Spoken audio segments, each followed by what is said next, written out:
I am a killer, but I just killed my boss. A few days before, he gave me a job. Assassinate a super rich man. But that night I failed. I only killed a dancer.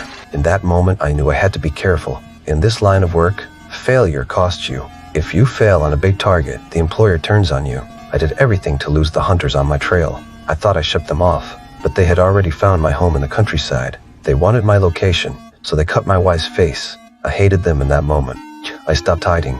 I wanted them to pay. My wife said the attackers were a man and a woman. They left in a green taxi. I dug out gear I had kept for years and a fake passport for a disguise. I dressed like a tourist, drove the streets looking for a green taxi. I found it fast, but I did nothing at first. I only noted the taxi company. At night I went to their office, checked every car's GPS logs. One car had been near my house 2 days ago. I wrote down its plate. The next morning I waited at the garage. When the car left, I followed. When it stopped for a fare, I got in. I pulled a gun. I asked about the man and woman. The driver remembered them. The man was sturdy, the woman tall and thin. They took his car straight from the airport to my house. Left an hour later and went back to the airport. He didn't know where they went next. I knew he had given me everything, so I killed him. I couldn't risk him talking. Now I had to find my employer. Only he knew my address. I used a fake passport to fly. I went to New Orleans. My boss lived in a building with tight security. You needed Face ID to enter. I posed as a cleaner and waited for a chance.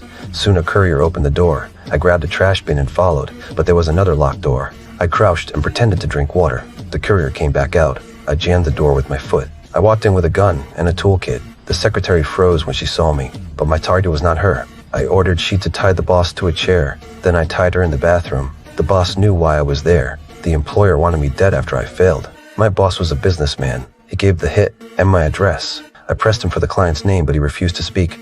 So I had to use force and drove 3 nails into his body. If not removed, he'd suffocate in 6 minutes. But he kept silent to the end. I put him in a suitcase. I left no trace. The secretary was terrified. She spoke before I asked. She took me to her apartment. There I found the hit order. It had the killers and the employer. Before I left, I had to do one more thing.